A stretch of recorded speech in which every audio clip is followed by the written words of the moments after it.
Aadmi party വലിയ പ്രതിസന്ധിയിലേക്ക് പോകുന്നുവെന്നാണ് റിപ്പോർട്ടുകൾ. ദേശീയ മാധ്യമങ്ങളും അങ്ങനെ തന്നെ റിപ്പോർട്ട് ചെയ്യുന്നു. നോബൽ മാരിക്കാരൻ, ഇപ്പോൾ രാജ്കുമാറിന്റെ രാജിയോടുകൂടി ആം ആദ്മി പാർട്ടി ഒരു കടുത്ത രാഷ്ട്രീയ പ്രതിസന്ധിയിലേക്കാണോ നീങ്ങുന്നത്? രണ്ട് സാധ്യതകളാണ് മുൻപിലുള്ളത്. രാജ്കുമാർ രാജിവെക്കുമ്പോൾ സ്വാഭാവികമായും ആ 7 വകുപ്പുകളും മുഖ്യമന്ത്രിയിലേക്ക് വന്നു ചേരേണ്ടതുണ്ട്. പക്ഷേ മുഖ്യമന്ത്രി തിഹാർ ജയിലിലാണ്. അതുകൊണ്ട് തന്നെ ഒരു ഭരണപ്രതിസന്ധി ഉണ്ട് എന്ന് ലഫ്റ്റനന്റ് ഗവർണർ VK സക്സേന പ്രസിഡന്റിന് റിപ്പോർട്ട് കൊടുക്കാനും പ്രസിഡന്റ് അത് ഉപയോഗിച്ചുകൊണ്ട് ഡൽഹിയിൽ രാഷ്ട്രപതി ഭരണം ഏർപ്പെടുത്താനുമുള്ള സാധ്യതയുണ്ടോ? 70-ൽ 62 MLA-മാരും ആം ആദ്മി പാർട്ടിയാണെന്നിരിക്കെ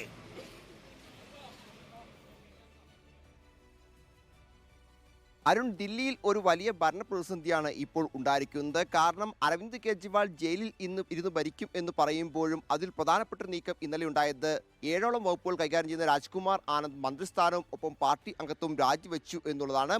ഈ മന്ത്രിയുടെ രാജി ഉൾപ്പെടെ ഗവർണറെ അറിയിക്കേണ്ടത് മുഖ്യമന്ത്രിയാണ്. പക്ഷേ മുഖ്യമന്ത്രിക്ക് ഇതുവരെ അതിന് കഴിഞ്ഞിട്ടില്ല. അതോടൊപ്പം തന്നെ ഈ 7 വകുപ്പുകൾ ഒന്നുകിൽ നിലവിൽ ഉള്ള മന്ത്രിമാർക്ക് വീതിച്ചു നൽകണം, അല്ലെങ്കിൽ മറ്റൊരു പുതിയ മന്ത്രിയെ ഈ വകുപ്പുകൾ ഏൽപ്പിക്കാൻ വേണ്ടി നിർദ്ദേശിക്കണം. ഈ 2 കാര്യങ്ങളും ചെയ്യാൻ നിലവിൽ അരവിന്ദ് കെജ്രിവാളിന് കഴിയില്ല എന്നാണ് പ്രധാനപ്പെട്ട ഒരു പ്രതിസന്ധി. ഒരുപക്ഷെ കോടതിയെ സമീപിച്ചുകൊണ്ട് ഇതുമായി ബന്ധപ്പെട്ടൊരു കാര്യത്തിലേക്ക് പോകാൻ, ഈ കാര്യം നിർവഹിക്കാനുള്ള അനുമതി തേടാനായിരിക്കും സാധ്യത എന്നാണ് ഈ ഘട്ടത്തിൽ വിവരങ്ങൾ ഉള്ളത്. പക്ഷേ അപ്പോഴും ഭരണപ്രതിസന്ധി ഉണ്ട് എന്നത് യാഥാർത്ഥ്യമാണ്. അതുകൊണ്ട് തന്നെ ഒരുപക്ഷെ ലഫ്റ്റനന്റ് ഗവർണർ ഇതുമായി ബന്ധപ്പെട്ട റിപ്പോർട്ട് ഒരുപക്ഷെ ആഭ്യന്തര മന്ത്രാലയത്തിന്, കേന്ദ്ര ആഭ്യന്തര മന്ത്രാലയത്തിന് നൽകുകയും അത് പിന്നീട് രാഷ്ട്രപതി കൈമാറുകയും ചെയ്യാനുള്ള സാധ്യതയുണ്ട്. അല്ലെങ്കിൽ ഒരുപക്ഷെ രാഷ്ട്രപതിക്ക് നേരിട്ട് തന്നെ ലഫ്റ്റനന്റ് ഗവർണർ ഭരണപ്രതിസന്ധിയുമായി ബന്ധപ്പെട്ട കത്ത് നൽകാനും ഇടയുണ്ട് എന്നാണ് റിപ്പോർട്ടുകൾ ഉള്ളത്. അങ്ങനെ നൽകുകയാണെങ്കിൽ ഒരുപക്ഷെ ദില്ലി രാഷ്ട്രപതി ഭരണത്തിലേക്ക് പോകേണ്ട സാഹചര്യം വരും എന്നതും എടുത്തു പറയുന്നു. പ്രത്യേകിച്ച് ഈ സർക്കാരിനെ അട്ടിമറിക്കുക എന്ന് പറയുന്നത് BJP സംബന്ധിച്ചിടത്തോളം ദില്ലിയിൽ പ്രധാനപ്പെട്ട കാര്യങ്ങളിൽ ഒന്നാണ്, ലക്ഷ്യങ്ങളിൽ ഒന്നാണ്. അതിൻ്റെ ഭാഗമായി തന്നെയാണ് ഈ കഴിഞ്ഞ പല അറസ്റ്റുകളും അതോടൊപ്പം തന്നെ രാഷ്ട്രീയ വേട്ടയാണ് നടക്കുന്നത് എന്നാണ്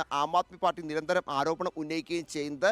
പക്ഷേ ഈ തെരഞ്ഞെടുപ്പ് കാലത്ത് പ്രത്യേകിച്ച് നമുക്ക് എന്തായാലും ഇന്നത്തെ ദിവസം വളരെ നിർണായകമാണ്. VK സക്സേന എന്ത് റിപ്പോർട്ട് പ്രസിഡന്റിന് കൊടുക്കുമെന്നുള്ളതാണ്. മറ്റൊന്ന്, ഇപ്പോൾ വരുന്ന വാർത്ത, ഈ ജമ്മു കാശ്മീരിലെ പുൽവാമയിൽ സുരക്ഷാ സേനയും ഭീകരരും തമ്മിലുള്ള ഏറ്റുമുട്ടൽ തുടരുകയാണോ? ആ ഏറ്റുമുട്ടലിൽ കാഷ്വാലിറ്റി എന്തെങ്കിലും റിപ്പോർട്ട് ചെയ്തിട്ടുണ്ടോ നോബൽ?